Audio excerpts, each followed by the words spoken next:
Please get ready for a dictation of exercise number 22 from Progressive Magazine of June 2022.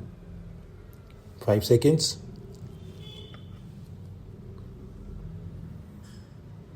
Start. It is necessary that the basic school buildings and staff should be utilized to the fullest possible extent by serving children in the morning, adolescent schools and clubs for young people in the afternoon, and education center for adults in the evening. Our program cannot be completely successful unless the basic schools sponsored by the government are also centers for the life of the entire village community.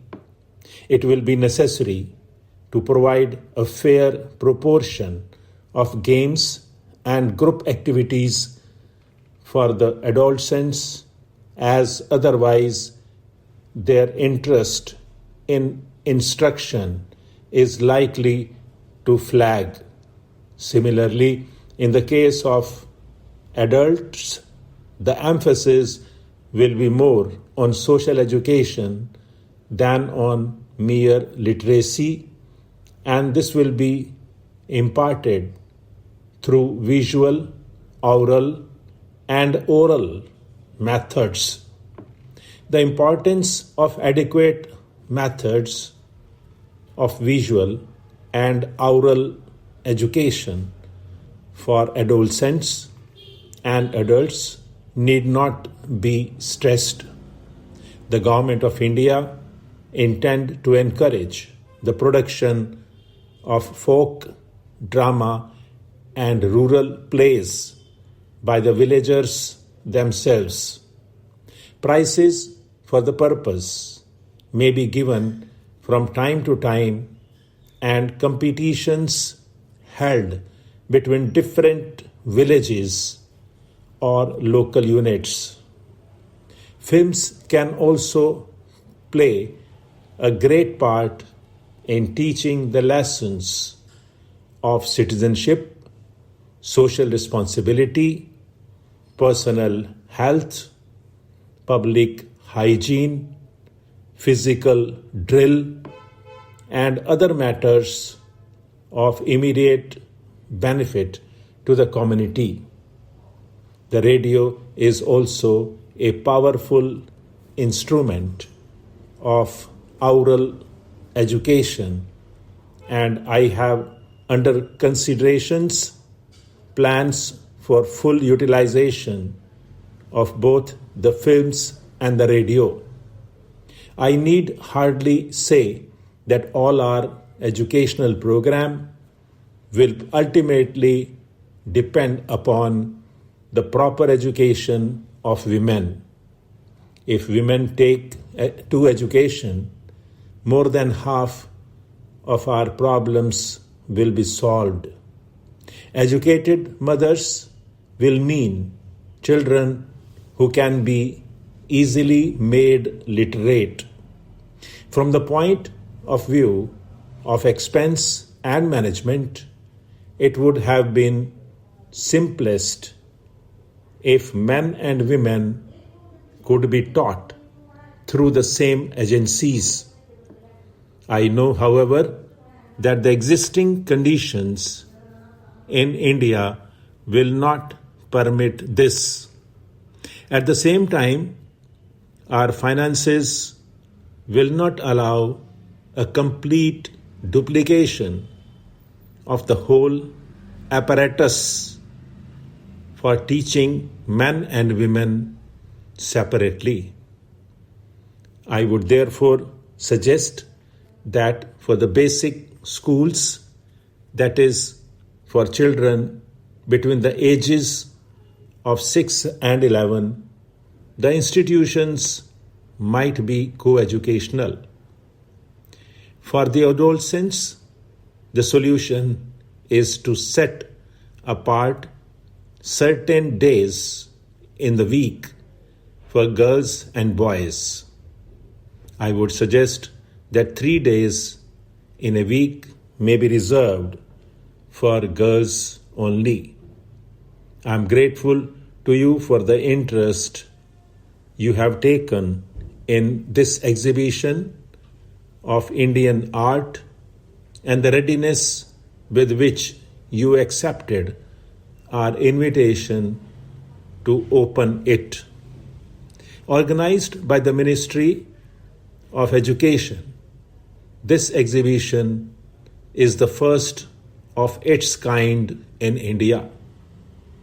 I am sure you will agree with me that no program of national education is complete unless it can provide an appropriate place to national art.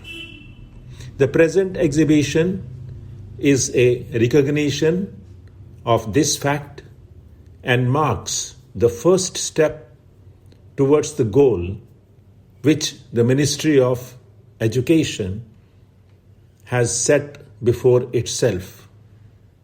The most significant characteristic of this exhibition is that it opens before us a vista of 5,000 years of Indian history in all its continuity and wealth.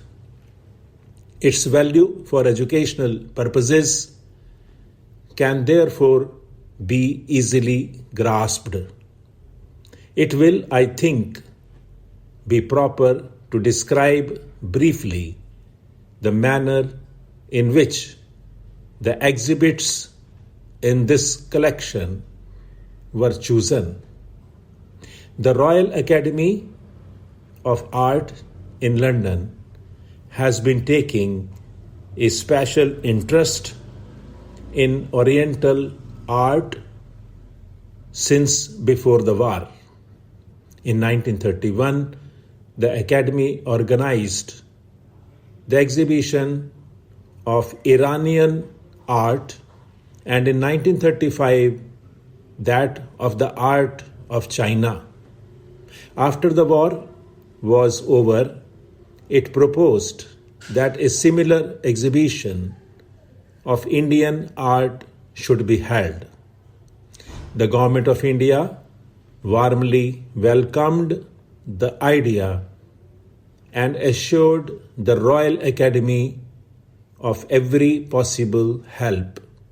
Accordingly, it was proposed to hold the exhibition of Indian art in London. It had been decided that the principle governing the selection of exhibits should be that they would represent the art of India both from its historical and its artistic aspect. Art objects of India are scattered all over the country.